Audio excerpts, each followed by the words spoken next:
తాకట్టులో ఉన్న బంగారం అమ్మాలనుకునే వారి ఇన్ఫర్మేషన్ ఇస్తే దాని వాల్యుయేషన్ బట్టి మీకు కమిషన్ కూడా ఇస్తుంది గోల్డ్ హబ్. మే 4వ తారీఖున మొదలత అనే అమ్మాయిని తన భర్త బాచుపల్లిలో అతి క్రూరంగా చంపాడు. తనని పొడిచి చంపి ఆ తర్వాత కూడాను తన బాడీ పార్ట్స్ని కట్ చేసే పరిస్థితికి వచ్చాడు. కట్ చేసి మళ్ళీ దాన్ని ఒక యాక్సిడెంట్గా చిత్రీకరించేందుకు గ్యాస్ సిలిండర్ని ఓపెన్ చేసి పెట్టి అలానే ఎలక్ట్రిక్ వైర్స్ షార్ట్ సర్క్యూట్గా చెప్పేందుకు ఎలక్ట్రిక్ వైర్స్ని కూడా పీకేసి పెట్టి తన కొడుకుని తీసుకొని బయటకు వచ్చేసిన పరిస్థితి మనం చూసాము. అయితే ఇప్పుడు తను పోలీసుల అదుపులో ఉన్నప్పటికీ కూడా అసలు ఏం జరిగింది ఈ కేసులో, ఎందుకు అతను ఈ విధంగా మొదలతపై ఇలా చేశాడు, తను ఏమైనా పోనీ సాదాసీదా హౌస్ వైఫ్ అంటే అది కూడా కాదు. ఒక సాఫ్ట్వేర్ కంపెనీలో నెలకి 1,50,000 సంపాదిస్తూ తన కాళ్ళ మీద తను నిల్చుంటున్న ఒక ఆడపిల్ల ఈ విధంగా అర్ధాంతరంగా తన జీవితం ముగియడానికి కారణాలు ఏంటి, అసలు వారి మధ్య ఏం జరిగింది అనేది ఈరోజు మనం తెలుసుకునే ప్రయత్నంలో మనం మొదలత వాళ్ళ అన్నయ్య ఇంటికి వచ్చాము. వాళ్ళ అమ్మా నాన్నలతోని వాళ్ళతోని మాట్లాడదాము. ఇక బాచుపల్లిలో జరిగిన ఇన్సిడెంట్ మర్డర్ ఏదైతే ఉందో అందరినీ కూడా ఒక భయాందోళనకు గురి చేసింది. మరి మొదలత వాళ్ళ నాన్నగారితో ఈరోజు మనం ఉన్నాము, వారితో మాట్లాడదాం. అసలు ఏం జరిగింది, ఆ కిరాతకుడు ఎందుకు ఆమెని విధంగా చేశాడు అనేది మనం ఆయనను అడిగే తెలుసుకుందాము. నమస్తే సార్. నమస్తే అమ్మా. మీ పేరు? నా పేరు నారాయణ శ్రీరంగ నాయకులు. నా పేరు మా మధులత అమ్మాయి. నాకు 3వ సంతానం అమ్మ. నా నలుగురిలో 3వ సంతానం ఆమెను ఇంజనీరింగ్ చదివించాను. సాఫ్ట్వేర్ ఉద్యోగిగా ఆమెను ఉద్యోగంలో చేరింది. ఆమె సొంత ప్రయత్నం మీదనే సంపాదించుకుందమ్మా ఉద్యోగం. సంపాదించుకొని మంచి ప్యాకేజీతో ఉద్యోగం చేస్తూ ఉంది. ఆమె ఉద్యోగంలో చేరిన సంవత్సరంన్నర ఆ టైంకి పెళ్లి చేశాను.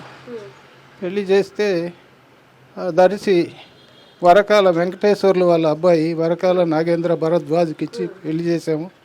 పెళ్లి చేసిన తర్వాత 3 నెలల నుంచి ఆయన అతని స్వరూపం బయట పెడుతూ వచ్చినాడు.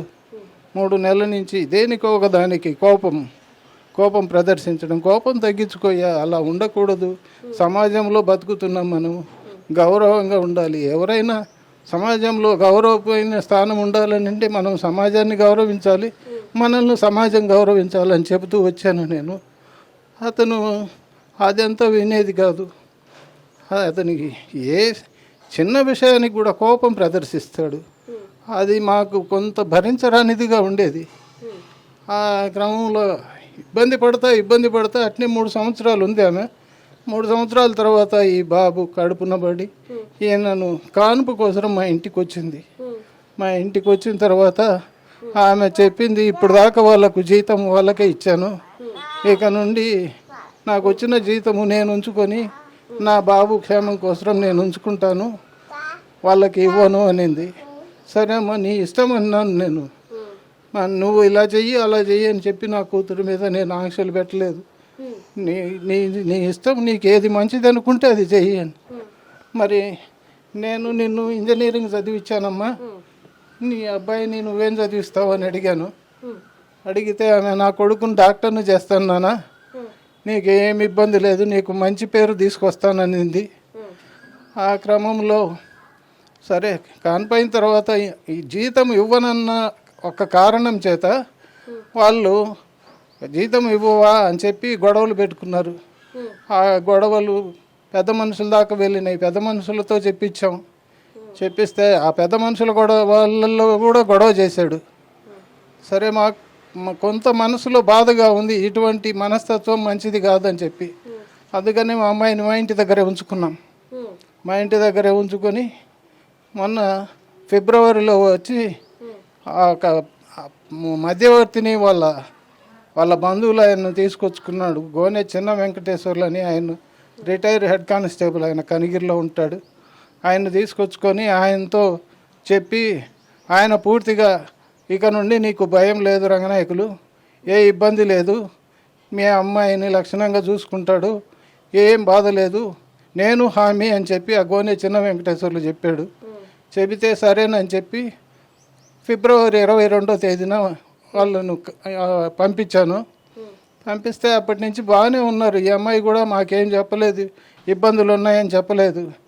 ఏమన్నా బాధలుగా ఉంటే కొన్ని చెప్పింది. ఏవంటే ఫిబ్రవరి 22న ఆమె వచ్చిన తర్వాత ఆ ఫ్లాట్ అనేది ఇద్దరి పేరు మీద ఉంది, అబ్బాయి అమ్మాయి పేరు మీద. ఇప్పుడు ఏదైతే జరిగిందో ఆ ఫ్లాట్ ఓన్ ఫ్లాటేనా? ఓన్ ఫ్లాట్ అమ్మ, ఇద్దరి పేరు మీద ఉంది. దాన్ని అమ్ముదామని అన్నాడంట ఆయన. అందుకు ఈ అమ్మాయి ఒప్పుకోలే.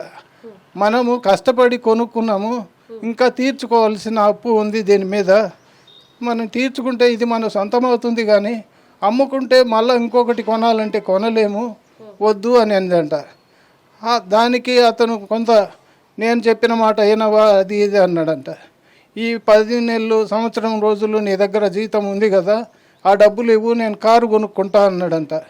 కారు కొనుక్కుంటానంటే నా డబ్బులు నేను ఉంచుకుంటానని చెప్పాను, నా బాబు కోసం ఖర్చు పెట్టుకుంటాను, ₹1 కూడా నేను వేస్ట్ ఎవరికి చేయను, నీకు అన్ని లెక్కలు కావాలంటే చెబుతాను, కానీ నీకైతే ఇవ్వను అందంట.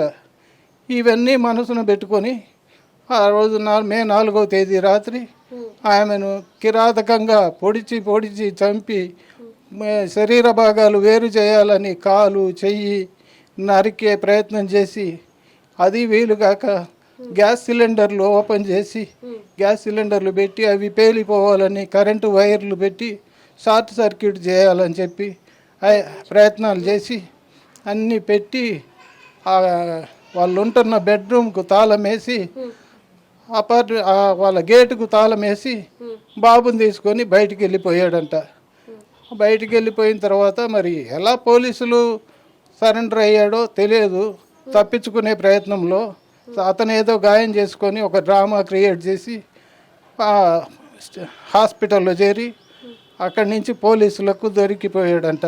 సార్ అసలు ఇలా జరిగింది అని మే 4వ తారీఖున జరిగితే ఇప్పుడు ఈ విషయాన్ని బయటకు తీసుకొచ్చారు. అసలు మీకు ఇన్ఫర్మేషన్ ఎలా పాస్ చేశారు? అసలు ఆ రోజు రాత్రి పోలీసులు ఫస్ట్ చందానగర్ పోలీసులు మా పెద్ద అమ్మాయికి ఫోన్ చేసి చెప్పారంట, మీ చెల్లెల్ని చంపేశారమ్మా, మీరు వెంటనే రాండి, మా అర్జెంటుగా ఇక్కడ ఎవరుంటే వాళ్ళు రాండి, ఇక్కడికి స్పాట్కి రావాలి అని చెప్పారంట. మా ఆమె వాళ్ళ హోమ్ టౌను ఒంగోలు దగ్గర ఈత ముక్కలలో ఉంది. ఇక్కడే నిజాంపేటలో ఉన్నామే, పిల్లల సెలవులు కావటంతో అక్కడికి పోయి హోమ్ టౌన్కి వెళ్ళిపోయింది. ఆమెకు ఫోన్ చేసి చెప్పగానే ఆమె మా అబ్బాయికి ఫోన్ చేసి చెబితే మాకైతే విషయం చెప్పలేదు, కానీ నేను పేషెంట్నని నాకు చెప్పలేదు. మా అబ్బాయి నాకు చెప్పకుండా మమ్మల్ని తీసుకొని వచ్చాడు. రాత్రి 1:30 సమయంలో మాకు ఫోన్ వస్తే మమ్మల్ని ఆ టైంలో తీసుకొని మరుసటి రోజు ఉదయం 9:30-10 గంటల సమయంలో బాచిపల్లె పోలీస్ స్టేషన్కు చేరాము. మేము చేరేటప్పటికే అమ్మాయిని గాంధీ హాస్పిటల్కు పంపించారంట. మేము బాచిపల్లె పోలీస్ స్టేషన్లో నాతో కంప్లైంట్ రాయించుకున్నారు. వాళ్ళే రాశారు కంప్లైంట్, చెప్పండి మేము రాస్తామన్నారు. సార్ అసలు వాళ్ళ మధ్య ఇన్ని గొడవలు రావడానికి కారణాలు ఏంటి? ఎందుకు చీటికి మాటికి గొడవలు వచ్చాయి? మీరు ఎందుకు పిల్లని ఇంకా అక్కడే ఉంచారు? అక్కడ ఉంచలేదమ్మా, మా దగ్గర ఉన్న అమ్మాయిని మేము ఇక్కడ నుండి బాగుంటామని చెప్పి మమ్మల్ని నమ్మబలికి ఫిబ్రవరిలో తీసుకుపోయినాడు. తీసుకుపోయిన తర్వాత ఇదిగో ఇలాంటివి ఫ్లాట్ అమ్ముతాను, కారు కొనుక్కుంటాను, ఇలాంటివి అంటా ఉన్నాడంట.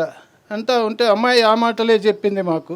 సార్ అంటే ఆ డబ్బుల కోసం ఇంత చిత్రహింసల్ని మీ కూతుర్ని పెడుతుంటుంటే అతను ఎందుకు డివోర్స్ వరకు వెళ్ళలేదు? లేదంటే ఆ ప్రయత్నం చేశారా? డివోర్స్ వరకు వెళ్దామని చెప్పలేదు. ముందు నేనేం చెప్పానంటే మా అమ్మాయికి, అమ్మా ఈ రకమైన మనస్తత్వం ఉన్న వాళ్ళ మీద మనం ఒక కంప్లైంట్ రైజ్ చేయాలి.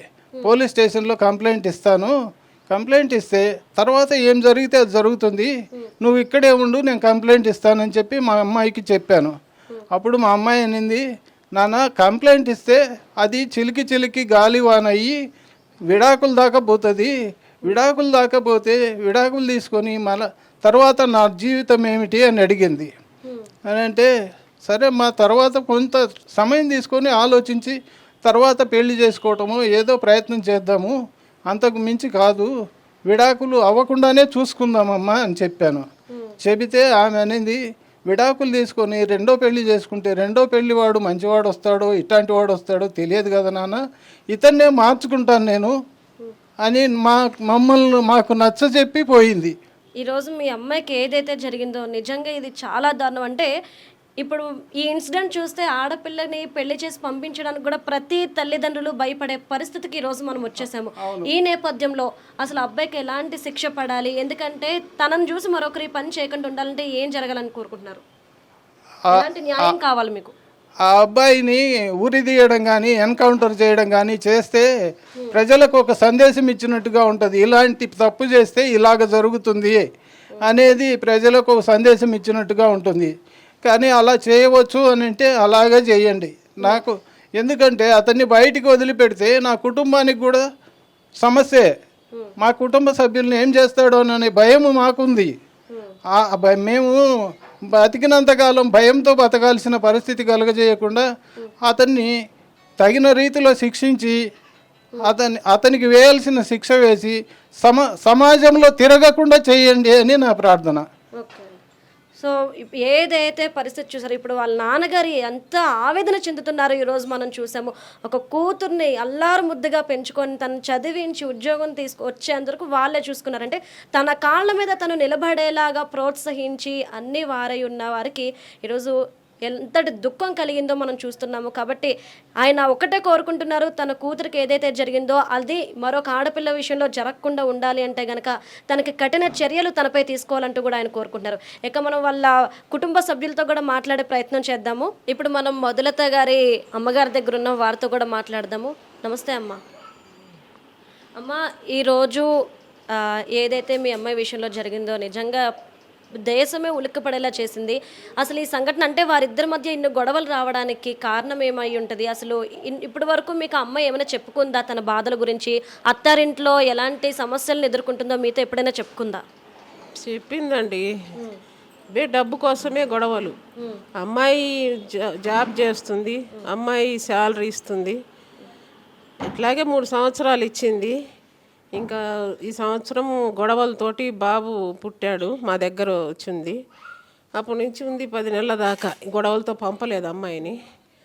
ఇంకా అన్నీ నచ్చజెప్పి పిలుచుకెళ్ళాడు. చాలా గొడవలు పడ్డారులే. అవే డబ్బు ఇవ్వమని, ఇంకా తీసుకురమ్మని, కొంత కొట్టటము, గొడవలు పట్టడం అన్నీ జరిగాయి. జరిగిన తర్వాత బాగుంటాంలేమని చెప్పానంటే పంచాయతీ పెట్టాము. పంచాయతీలో మాట్లాడించి ఇంకా బాగుంటారని చెప్పి వాళ్ళ అక్క బావ వాళ్ళు చెప్పారు. ఇంకా బాగుంటారు పంపించండి అన్నారు. సరే పంపుదాము. ఆ అమ్మాయి కూడా అమ్మ ఇలా ఉంది పరిస్థితి, అతను దుడుగుగా మీదికి వస్తున్నాడు, మరి ఎట్టుంటాడో ఏమో, వెళ్ళొద్దులేమ్మా అన్నాడు వాళ్ళ నాన్న.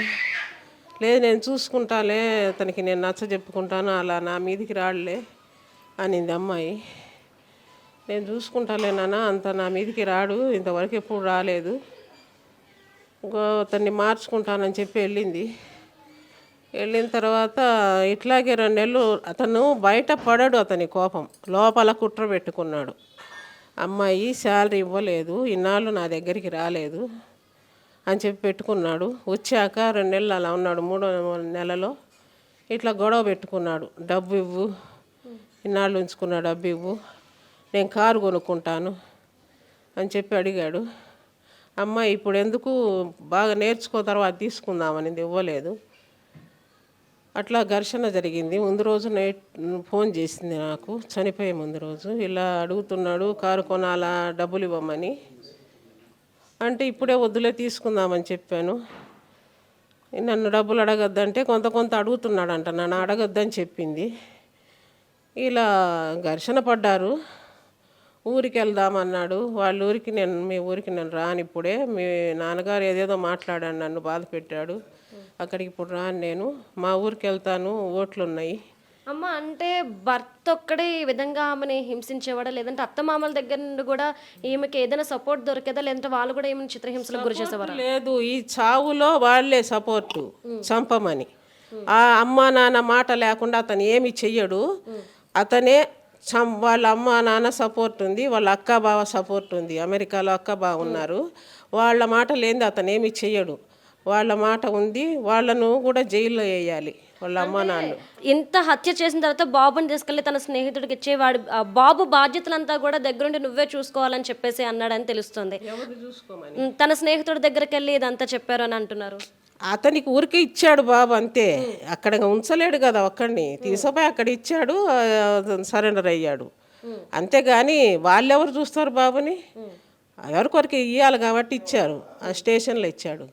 ఇస్తే మా వాళ్ళు వెళ్ళి తీసుకొచ్చారు బాబుని, ఇచ్చాడు మాకు. అది వాళ్ళకి ఇవ్వరు కదా. మరి ఇంత జరుగుతున్న మధులత వల్ల అత్త మామలు ఇప్పుడు ఏమంటున్నారు? అసలు ఈ కొడుకు చేసిన పనికి వారు ఏమైనా సమాధానం చెప్తున్నారా?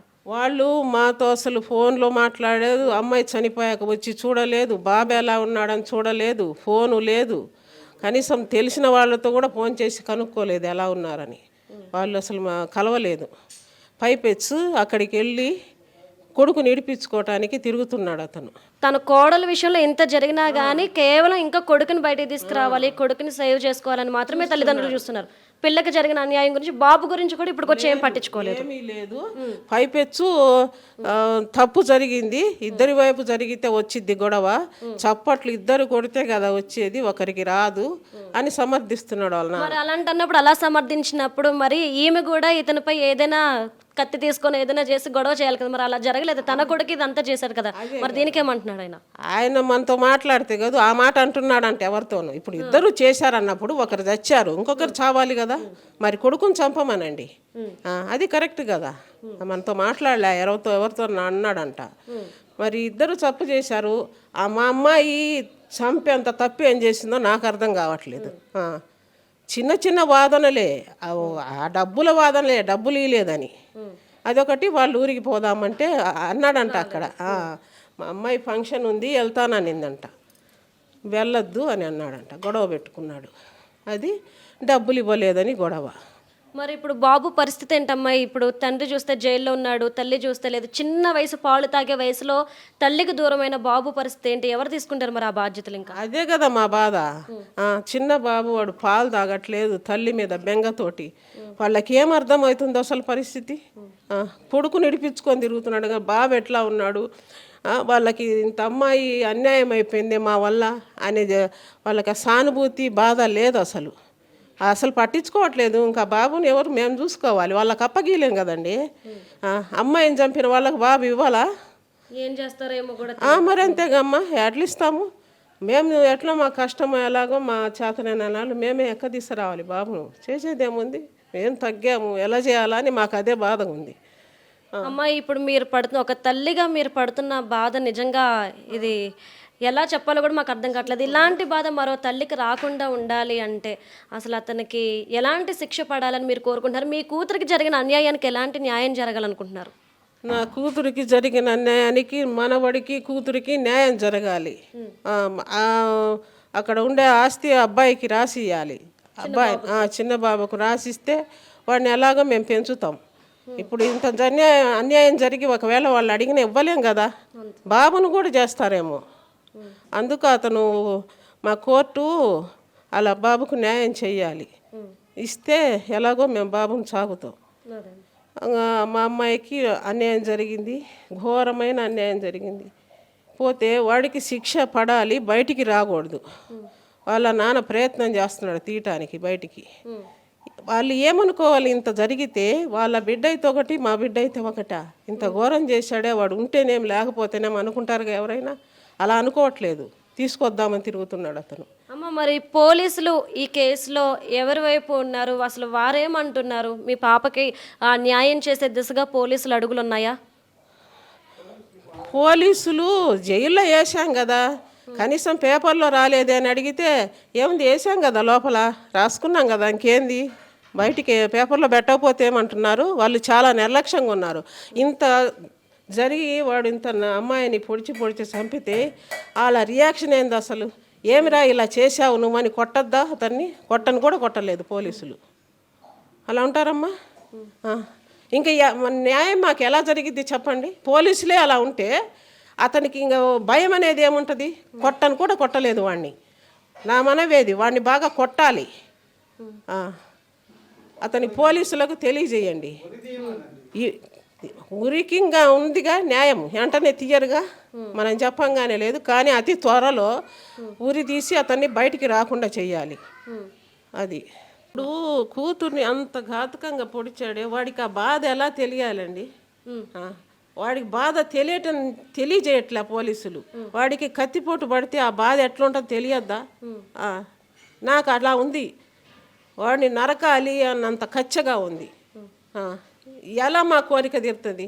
వాడికి ఆ బాధ తెలియదా? వాడికి అక్క అమ్మ నాన్న ఉన్నారే, ఇంత పని ఎలా చేయగలిగాడు వాడు?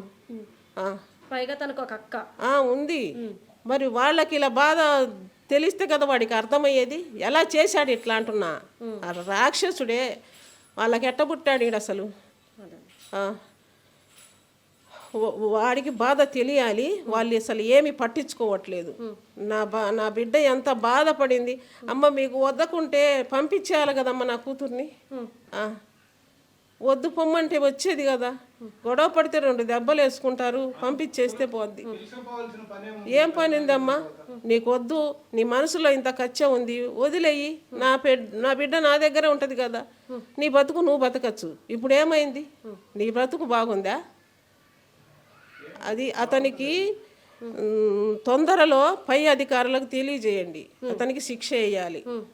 చాలా రోజు సంవత్సరాల కొద్దీ పొడిగియద్దు. మాకు ఓపికలు లేవు. మా బాధ అలా ఉంది. పై అధికారులకు తెలియజేసి నాకు తగిన న్యాయం చేయాలి. తొందరలో అతనికి శిక్ష వేయండి. ఇక మనం చూసాం కదా, ఒక తల్లిగా తన ఆవేదన, అంటే అంతో అల్లారు ముద్దుగా పెంచుకున్నది ఆవిడ తన కూతుర్ని. ఈరోజు తన బతుకుండగానే ఈ పరిస్థితి, తన కూతుర్ని ఈ పరిస్థితుల్లో చూస్తుందని బహుశా తన కళలో కూడా ఊహించలేదు. ఆవిడే కాదు, ఏ తల్లి కూడా ఊహించలేదు. అలాంటి సంఘటన ప్రతి తల్లి కూడాను ఈరోజు బాధపడే విధంగా, పెళ్లి చేసి అత్తారింటి పంపించిన తర్వాత కూడా ఏమో నా కూతురు ఇప్పుడు ఏ పరిస్థితుల్లో ఉందో అని అనుకునే విధంగా ఈరోజు ఈ ఘటన తెలియజేసింది. ఈ నేపథ్యంలో ఆవిడ కోరుకుంటుంది ఒకటే, పోలీసులు నిర్లక్ష్యంగా వ్యవహరిస్తున్నారు, తన కూతురికి న్యాయం జరిగే విధంగా వారి అడుగులు ఉండాలి, అలానే కోర్టు తన మనవడికి న్యాయం చేయాలి అని చెప్పేసి కూడా ఆవిడ కోరుకుంటున్నారు. మీరు మొదలత గారికి ఏమవుతారు? అన్నయ్య అవుతాను. అసలు ఏం జరిగింది? వారి మధ్య ఇన్ని గొడవలు వస్తున్నాయి, దేని గురించి గొడవలు వస్తున్నాయి? అసలు ఈ హత్యకి ఏం బలమైన కారణం ఏమై ఉంటుందని అనుకుంటారు? బలమైన కారణం అయితే అతని ఈగోయిస్టిక్ మెంటాలిటీ అండి ఫస్ట్. తర్వాత మనీ కోసం, తర్వాత వాళ్ళ అమ్మ నాన్న చెప్పే చెప్పుడు మాటలు ఫస్ట్. అంటే వాళ్ళ మధ్యలో ప్రతి గొడవకి కారణం వాళ్ళ అమ్మ నాన్న. ఈ అమ్మాయిని చిత్రవదగా హింసించేవాళ్ళు. ఇది మెయిన్ కారణం అండి. ఇది మేము ఆల్మోస్ట్ 13 నెలలు మా ఇంటి దగ్గర ఉంచుకున్నాం అమ్మాయిని. మీ బిహేవియర్ వల్ల అమ్మాయి చాలా బాధపడుతుంది, మేము పంపించమని చెప్పాం. మీరు బిహేవియర్ మార్చుకోండి, అంతా సక్రమం. ఆల్మోస్ట్ అమ్మాయి చివరి వరకు కూడా విడాకులకి మేము చెప్పినా కానీ ముందుకు వెళ్ళలేదండి. అతని మీద నమ్మకంతో మార్చుకుందాం, నేను రెండో పెళ్లి చేసుకున్నాం, లేకపోతే బాబుని చూసుకోవాలి కదా, దానికి తండ్రి కావాలి కదా, సమాజంలో ఎలా బతుకుదామని ఒక ట్రెడిషనల్ వేలో థింక్ చేసే ఒక దూరదృష్టి గల అమ్మాయి అండి. అంతా ఆలోచించి కూడా ఒక ఛాన్స్ ఇద్దామని ఇచ్చి ఫిబ్రవరిలో వెళ్ళిందండి అమ్మాయి. తను ఇంటికి వచ్చి మా నాన్నగారికి, మావయ్య ఇకపై బాగా చూసుకుంటాను, డబ్బులు అడగను, మీరు చెప్పిన కండిషన్లకు నేను ఒప్పుకుంటాను, మంచిగా చూసుకుంటాను, గొడవలు పెట్టుకోనని చెప్పాక ఇంకొక అవకాశం ఇద్దామని, లైఫ్ బాగుంటుందని వెళ్ళిందండి ఈ అమ్మాయి. మేము అక్కడికి చెప్పాం, మా బావగారు, నేను, మా అక్క, ఇది ఎందుకో మాకు డౌట్ కొడుతుందమ్మా, మాకు ఎందుకో అనుమానం ఉంది. ఎందుకంటే కొన్ని సంఘటనలు ఇంతకుముందు జరిగాయి, కత్తి తీసుకురావడం, వార్డ్రోబ్ విసిరి కొట్టడాలు. ఈ బిహేవియర్ వల్ల అమ్మాయి నీకంత సెక్యూర్గా అనిపించట్లేదు మధు అని నేను చెప్తూనే ఉన్నాను. మా తమ్ముడు చెప్పాడు. ఎందుకో అమ్మాయి సరే ఒక్కసారి ఛాన్స్ ఇద్దాం, నేను నా సంగతి తెలుసు కదా, ఏదైనా చిన్నది ఉన్నా కానీ నేను గ్రహించి నేను బయటకు వస్తాను అని ఉంది. కానీ ఈ 3 నెలల్లో అసలు తెలియనియకుండా అమ్మాయికి అతను ఏ ఎక్స్ప్రెషన్ బయట పెట్టడండి. నార్మల్గా ఉంటాడు, చాలా క్యాజువల్గా ఉంటాడు, వాదిస్తాడు. అమ్మాయి ఏంటంటే ఒకరోజు గొడవ పెట్టుకున్న తర్వాత మళ్ళీ ఎంబటే నార్మల్ అయిపోవాలి. మాతో కూడా గొడవ పెట్టుకున్న పక్కకు వచ్చి సాయి వచ్చి కూర్చోంటే నేను నార్మల్గా నవ్వుతూ ఎలా మాట్లాడతామండి? నేను మనుషులమా ఏమన్నా మషిన్స్మా? అంత క్యాజువల్గా ఉండడానికి లోపల హర్ట్ అయి ఉంటాం మనం. మీరు మాట్లాడిన మేము తిరిగి అయితే మిమ్మల్ని ఏం మాట్లాడలేదు కదా, మేము పడ్డవాళ్ళం, మేము బాధపడి ఉంటాం. అన్నోడికి నువ్వు నార్మల్గా ఉంటావు. సో మెయిన్ అయితే ఇదే బిహేవియర్ అండి. దీనివల్ల అతను కంప్లీట్గా అన్స్టేబుల్ అండి. పథకం ప్రకారం చేశాడు ఇది. మాకు మరి పోలీసులు ఏమంటున్నారు? అతనికి ఎలాంటి శిక్ష పడే అవకాశాలు ఉన్నాయని ఇటు లాయర్లు కానీ పోలీసులు కానీ చెప్తున్నారు. ఇప్పుడు కేసు ఎంతవరకు వచ్చింది అసలు దానికి సంబంధించి? కేసు అయితే ఇంకా ఇన్వెస్టిగేషన్ జరుగుతుంది. ఛార్జ్ షీట్స్ ఇంకా ఫైల్ చేయలేదు. ఫారెన్సిక్ రిపోర్ట్స్ ఏవో రావాలంటున్నారు సిఐ గారు. అవి వచ్చాక అప్పుడు కోర్టుకు చెప్తామంటున్నారు. ఇప్పటి వరకు రిమాండ్లో ఉన్నాడు అతను. వాళ్ళ నాన్న అయితే బెయిల్ మీద తెప్పించడానికి ప్రయత్నిస్తున్నాడు. ఎనీవే ఈ రోజు కాకపోయినా ఇంకో నెల తర్వాత అయినా అతను బెయిల్ మీద వచ్చి బయట ప్రశాంతంగా తిరుగుతాడు. అతను తప్పు చేస్తారు, తిరుగుతారు, ఇంకా శిక్ష పడేటప్పటికి అది ఎప్పుడో మనకు తెలియదు. అప్పటి వరకు మేము బాధపడుతూ మేము ఫైట్ చేస్తూనే ఉండాలి. పోలీసుల వాళ్ళు అయితే వాళ్ళ పని వాళ్ళు మేము చేస్తున్నాం అంటున్నారు. ఇంకా చూడాలండి. అసలు ఎలాంటి శిక్ష పడితే మీ చెల్లెలకి అలానే మీ మేనల్లుడికి న్యాయం జరిగినట్టు అనిపిస్తుందని మీరు అనుకుంటున్నారు? ఇది మేము చెప్పేది ఓన్లీ మా సిస్టర్కి ఇలా జరిగిందనే కాదు. ఇలాంటి ఒక ఆలోచనలు గల మనిషి సమాజానికి అవసరం లేదండి. ఎవరితో ఎంగేజ్ అవ్వని, ఒక మనసులో పెట్టుకుని చేసే ఇలాంటి ఒక బాధ్యత లేని మనిషి సమాజానికి అవసరం లేదండి. మా ఉద్దేశం అయితే అతన్ని ఉరి తీస్తే అతను మా చెల్లెలకి న్యాయం జరుగుతుందని మేము అనుకుంటున్నాం. ఎంత క్రూరంగా చంపి అమ్మాయిని బాడీ పార్ట్స్ కట్ చేసి అది అంత అవసరం లేదు కదండి. అసలు అంత లోపల పగ పెంచుకుంటారు ఎవరన్నా. 3 సంవత్సరాలు 1 సంవత్సరం మా ఇంటి దగ్గర ఉన్నా, 3 సంవత్సరాలు కలిసి ఉన్న భార్య కదండి. పెళ్లి చేసుకున్న తర్వాత ఇంత కూడా ప్రేమ ఉండదా? ఈ చేతులతో ఎలా చంపబుద్ధి అవుతుందండి? తన చేతులతో తన మొహం చూసైనా ఇంతకుముందు ఈ అమ్మాయితో మనం ప్రేమగా ఉన్నామే, ఈ అమ్మాయిని ఎలా మనం చంపుతాము అనే ఒక ఇది లేదు. పుట్టిన బాబు మీద కన్సర్న్ లేదు, ప్రేమ లేదండి అసలుకి. ఎంతసేపు తన ఈగోయిస్టిక్ మెంటాలిటీ, మనీ కోసం చేసే తన మెంటాలిటీతో ఇది జరిగింది. అసలు అతను బుద్ధి కరెక్ట్ కాదు, వాళ్ళ తల్లిదండ్రుల పెంపకం కరెక్ట్ కాదు. తల్లిదండ్రులు ఒక తప్పు చేస్తే పిల్లవాళ్ళు ఇది తప్పు అబ్బాయి నువ్వు ఇది మార్చుకోవాలి అని వాళ్ళు చెప్పాలి. కానీ సర్లే అదైతే అయిపోయింది నువ్వు సైలెంట్గా ఉన్నానంటే దాని మీనింగ్ ఏంటండి? అంటే పెద్దోళ్ళు సహకరిస్తున్నారు, నేను చేసిన తప్పు కాదు అవతల వాళ్ళు చేసిన తప్పు అని అనుకుంటారే. కానీ ఎవరైనా అతను తప్పు చేశాడని ఎప్పుడు రియలైజ్ అవుతాడండి? తల్లిదండ్రుల పెంపకం కరెక్ట్గా లేదండి. ఇతను ఇలా తయారవడానికి వాళ్ళ తల్లిదండ్రులు, వాళ్ళ అక్కాబావుల ప్రోత్సాహమే కారణం. వాళ్ళ అక్కాబావులు అంత నచ్చచెప్పి అమ్మాయిని తీసుకెళ్ళకపోయి ఉంటే ఈరోజు అమ్మాయి మా దగ్గర ఉండేది. విడాకులు తీసుకొని అమ్మాయి ప్రశాంతంగా అమ్మాయి లైఫ్ లీడ్ చేసేది. ఇన్ కేస్ తన రాత బాగుంటే ఇంకొక మంచి అబ్బాయి దొరికేవాడేమో, లేకపోతే తన బాబుతో ఉండేది. మేము ఫ్యామిలీలతో సంతోషంగానే ఉన్నాం. మా అక్క, మేము. ఈ అమ్మాయి మాత్రం ఇలా ఉందని మేము మందన పడని రోజు లేదండి. రాత్రులు నిద్ర పట్టదు. ఈ అమ్మాయి ఏంటి, ఈ అమ్మాయి జీవితం ఏంటి? పెళ్ళైనప్పటి నుంచి ఆ రోజు ఆ గొడవలు జరుగుతుంటే మాకేం చేయాలో అర్థం కాదండి. కంప్లీట్ అరేంజ్డ్ మ్యారేజా లేదంటే లవ్ మ్యారేజా? అరేంజ్డ్ మ్యారేజేనండి. మాకు మేము ఎంక్వైరీ చేసినా కానీ వాళ్ళ ఇన్డెప్త్ బిహేవియర్ ఎవరికి తెలియదు. అక్కడ ఎంత కట్నం ఇచ్చి పెళ్లి చేశారు అమ్మాయికి? అమ్మాయికి వాళ్ళ అడిగినంత కట్నం బంగారం ఇచ్చామండి. మేము దాంట్లో లోటే చేయలేదు. తర్వాత మామూలుగా సార్ అని పెట్టిస్తారు, దాంట్లో వాళ్ళు అడిగిన దానికన్నా ఎక్కువే ఇచ్చాము మేము. అంటే పెళ్ళైన తర్వాత నుండి ఇప్పటి వరకు ఈ మధ్యలో డబ్బు కావాలంటూ కొట్టి మీ ఇంటికి పంపించిన ఇన్సిడెంట్స్ ఏమైనా ఉన్నాయా? కొట్టి మా ఇంటికి పంపించారండి. కొట్టి వాళ్ళ దగ్గరే ఉంచుకొని హింసిస్తుంటారు. ఇంకా డబ్బులు నువ్వు ఫోన్ చేసి అడుగు, వాళ్ళని పంపించు, మేము అడిగినట్టు నువ్వు చెప్పకూడదు. మాకు పొలం కొనాలి, ఇంత డబ్బులు తక్కువైనా వాళ్ళని పంపించమను. అది అప్పుగా కాదండి. అప్పుగా అయితే అది వేరే రకం. అమ్మాయి అడిగేది సహాయం చేసేవాళ్ళు. అప్పుగా కాదు, నువ్వు మాకు పంపించు. ఏంది మీ వాళ్ళ దగ్గర ఉన్నాయి కదా, కార్లలో తిరుగుతున్నారు కదా. అంటే ఏంటంటే నేను సంపాదించిన దాంట్లో నేను సంతోషంగా ఉన్నాను. నాకు ఏదో చిన్నపాటి ఇల్లు ఉంది. మా నాన్నగారికి ఆ హెల్త్ అయి బాగోవు. అవసరం వచ్చినప్పుడు నేను అర్ధరాత్రి ఏదో వెతుక్కోకుండా ఒక కారు కొనుక్కొని తిరుగుతున్నామండి. వాళ్ళకు ఎంత ఆస్తి ఉండి కూడా, సుమారుగా ఉన్నాయండి ఇల్లు అవి, ఎంత ఆస్తి ఉండి కూడా ఒక కారులో తిరిగే మనసు ఉండదండి. అంత ఫ్రీగా ఉండలేరు. మేమేదో ఉన్నామని మా మీద అసూయపడి ఉండేది. మీరు కార్లలో తిరుగుతుంటారు, మీకేం బాగానే ఉన్నాయి కదా, ఇది పంపించమని అంటే పంపించమని అంటే దేనికి పంపిస్తారండి? మీ సంపాదన మీది, మా సంపాదన మాది. మేము మాత్రం మా పెళ్ళం పిల్లలు ఉండరా, వాళ్ళకి పెట్టుకోమా? తల్లిదండ్రులకు వాళ్ళకి మా నాన్నకి లంగ్ క్యాన్సర్ అండి. లాస్ట్ 7 monthsగా మేము ఫైట్ చేస్తున్నాం లంగ్ క్యాన్సర్ గురించి. ఆయనకి మేము ఈ సంఘటన జరిగిన తర్వాత కూడా పెద్ద కర్మ అయ్యాక అమ్మాయిది ఆయన 3 days బెడ్ రిడన్ అయ్యాడండి. మేము రాలేకపోవడానికి కారణం అదే. నేను హాస్పిటల్ చుట్టూ ఆయనకి శ్వాస ఆడదు సరిగా, లోపల ఇంకా ఫ్లమ్ చేరింది, రాలేక ఇప్పుడు గురువారం మధ్యాహ్నానికి వచ్చాము ఇక్కడ. ఇంకా శుక్రవారం మాట్లాడి ఇంకా ఈవినింగ్కి మాకు మీడియా సపోర్ట్ వచ్చింది. మేము మాట్లాడి అప్పటికి తెలిసింది. కానీ లేకపోతే ఇది బయటకు వచ్చేదా? మేము అక్కడే ఉండింటే బయటకు వచ్చేదా? ఇది మేము చెప్పకపోయి ఉంటే ఇది అసలు వచ్చేదేనా? అంత గోప్యంగా ఉంచాల్సిన అవసరం ఏముంది దీంట్లో? ఇంత పెద్ద సంఘటన ఇంత క్రూరంగా చేశారు, సమాజానికి తెలియాలి కదండి. సార్ అంటే అంత క్రూరంగా, అంటే ఒక మనిషిని చంపేసి, కత్తితో పొడిచి చంపేసి, ఇంకా ఆ బాడీ పార్ట్స్ని కట్ చేయాలన్నంత క్రూరంగా అతను తన మీద ప్రవర్తించాడు అంటే ఇలాంటి మనస్తత్వం ఉన్నందుకు వాళ్ళ తల్లిదండ్రులు కూడా అతనికి నచ్చజెప్పే ప్రయత్నం చేయలేదా అసలు? అతను చేసింది లేదండి. చేసుంటే ఇంత దూరం ఎందుకు వస్తుంది? వాళ్ళు నచ్చ చెప్పరండి. ఇప్పటికి కూడా అతను ఏమన్నా రియలైజ్ అయ్యారా తప్పు జరిగింది మా వల్ల అని? లేదండి. బెయిల్ పెట్టుకుని బయటికి తిరుగుతున్నారు. మా బంధువులతో ఒక ఆయనతో మేము అక్కడ ఉన్నంత వరకు మేము గ్రూప్స్లో, మాకు తెలిసిన ఫ్యామిలీ గ్రూప్స్లో అలా తెలిసిన కమ్యూనిటీ నుంచి పంపించామండి.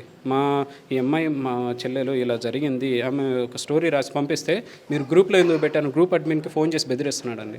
అతను షాప్కి వెళ్ళి మనుషులను తీసుకుని బెదిరించాడంటే మీరు ఏం తెలుసుకో పని లేదా, నన్ను అడగ పని లేదా, నన్ను అడగకుండా పెడతారా? అబ్బాయి చేశాడు, చట్టం చూసుకుంటుంది, మీరు ఎందుకు పెడతారు అంటే వాస్తవమే కదా. అతను పెట్టడంలో దాంట్లో తప్పే. సమాజం ప్రశ్నించడం కూడా వాళ్ళకి నచ్చట్లేదు. అదేనండి, అది ప్రశ్నించకూడదు, వాళ్ళది తెలియకూడదు ఎవరికి తప్పనేది. అలాంటి బిహేవియర్ అతనిది. దాచిపెట్టి ఎలాగోలా ఏదో ఒకటి చేసి అతన్ని బయటికి తెచ్చుకోవాలి. అక్కడ తప్పు చేసామని రిగ్రెట్ ఎక్కడుందండి? ఇన్ని రోజులైంది, దాదాపు 24 days ఏమో అయింది అండి. బాబు ఎలా ఉన్నాడు, మీరు అసలు క్రిమిషన్ ఎలా చేశారు, ఎక్కడ చేశారు, ఒక క్వశ్చన్ లేదండి. మా బంధువుల్లో కానీ మాకు కానీ ఒక కాల్ లేదు. వాళ్ళ బంధువుల నుంచి ఎవరి దగ్గర నుంచి లేదండి. వాళ్ళు ఆల్మోస్ట్ వదిలేశారు. ఆ అమ్మాయి ప్లాన్డ్గా చంపాలనుకున్నారు, చంపారు. ఇప్పుడు బయటికి తీసుకురావాలనుకుంటున్నారు, తీసుకొస్తారు.